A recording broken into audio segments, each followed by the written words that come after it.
Order cancel करने के लिए डिलीवरी बॉय को हम लोग ऐसा झूठ बोलेंगे, हमने तो कभी सोचा भी नहीं था। तो आज शाम होते ही हम और मेरी दोस्त लोग निकल जाते हैं अपने दूसरे दोस्त के घर के लिए। रास्ते में खाली ऑटो देखने को मिलता तो हम लोग फटाक से जाके उसी में बैठ जाते हैं, क्योंकि हमारी और एक दोस्त आने वाली थी हम लोग के साथ जाने के लिए। फिर जैसे ही वो आती तो उससे पेन मांगते और कुछ प्रोजेक्ट फाइल लिखने लगते ऑटो में ही बैठ के, क्योंकि मेरे को एक जन को प्रोजेक्ट फाइल लिख के देना था। फाइल नहीं, सिर्फ एक पेज लिख कर देना था। फिर फटाक से एक पेज लिख देता और फटाक से जाके उसको दे भी देते। फिर हम लोग सबको मिलकर चल देते अपने दोस्त के घर की तरफ। उसके घर पहुंचते क्यूट सा बाबू देखने को मिलता है, जो कि सबको उसको लेकर खिलाने ही लगता है गोद में लेकर, बट वो रोने ही लगता है। फिर जैसे ही हम इसको गोद में लेते वैसे ही चुप हो जाती है। मेरी दोस्त बच्चे को ऐसे गोद में लेकर रखी थी जैसे लग रहा है यही उसकी मम्मी हो। फिर इसके बाद बच्चे को गोद में लेने के लिए ये लोग एक दूसरे में झगड़ा ही कर लेती है। जैसे ही सृष्टि इस बच्चे को घर में लाती वैसे ही रोने लगती है। और फिर लास्ट मोमेंट में गर्मी इतना ज्यादा हो गया था कि हम लोग को फैन ही चलाना पड़ा। फिर हम लोग यहाँ पे डिसाइड करते आज हम लोग क्या खाएंगे और ब्लिंकिट कर देते। और मेरी दोस्त तो गलती से अपना ही एड्रेस पे ब्लिंकिट कर देती है। फिर इसके बाद 50 बार कैंसिल करने के बाद भी कैंसिल हो ही नहीं रहा था। बगल में बैठी दूसरी दोस्त भी ऑर्डर कर देती है फटाक से। फिर अब दोनों फोन से ऑर्डर हो गया था, अब दोनों फोन से पेमेंट करना होगा भाई साहब। गलती से 2 फोन से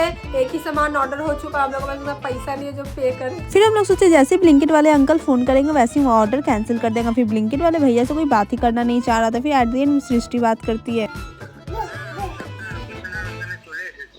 देखिए मैंने तो ऑर्डर कैंसिल करने का दिया था, बट उन्होंने बोला कि एट द टाइम कॉल पे आप कैंसिल कर दीजिएगा। एक्चुअली घर पे बच्चा उसने गलती से कर दिया था। अब ऐसे झूठ बोल कर हमारा ऑर्डर कैंसिल हुआ कि नहीं हुआ वो देखने के लिए जल्दी से फॉलो कर लो गाइस।